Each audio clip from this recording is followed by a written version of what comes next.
Welcome to our fifth video in Interviewing Tips by Engineering Career Services. In this video, you'll learn which questions to ask employers at the end of your interview, as well as how to make a strong closing for your interview. The first thing we want to emphasize is that interviewing is a two-way process.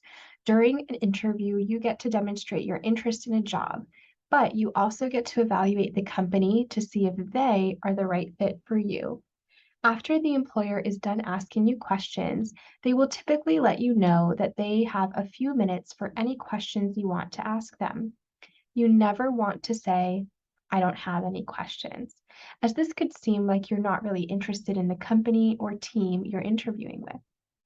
When you ask questions during this stage, make sure they're not just yes or no questions. You want to ask questions that make your employer say, "That's a great question," and that can be considered conversation starters. Good questions can really impress your interviewer. You want to have 5 to 10 questions prepared to ask your interviewer or interviewers for this part. Have a mix of questions that demonstrate interest in the company and provide information for your evaluation of the company. You can ask about products, procedures, or technical questions.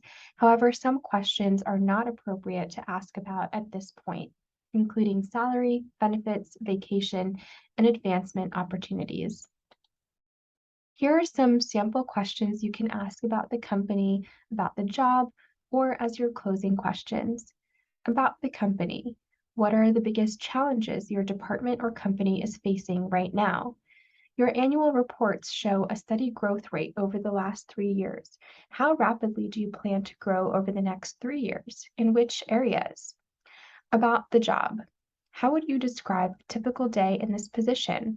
What kind of supervision and training do new employees receive? What specific projects do you see me starting first? Closing questions. Is there anything else or other information I can provide to help you make your decision? Work samples, references? What are the next steps in the interview process? Some more specific questions might sound like, can you describe the organizational structure of Lockheed Martin?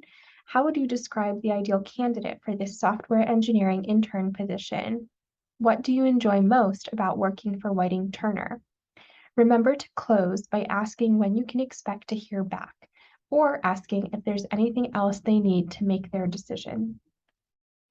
Once the interview is complete, here are our tips for making a memorable exit. Restate your interest. You could say something like, "I've really appreciated the opportunity to learn more about this position, and after hearing so much about your company, I can say without a doubt that I'm very excited about the possibility of working with your company. I'll look forward to hearing from you." Thank the interviewer. For example, "Thank you so much for taking the time out of your day to interview me." Get business cards or contact information for your interviewers so that you can send them a thank you email and, if necessary, follow-up emails later on. Do not connect on LinkedIn, however, as that could be seen as intrusive and overeager. You could say something like, "Before I go, could I have your email address so that I can send you a thank you note?" With that information, we've covered the important things you need to know about your interview. However, you won't want to miss our last video for tips on what to do after the interview, as well as next steps you can take to ensure your offer.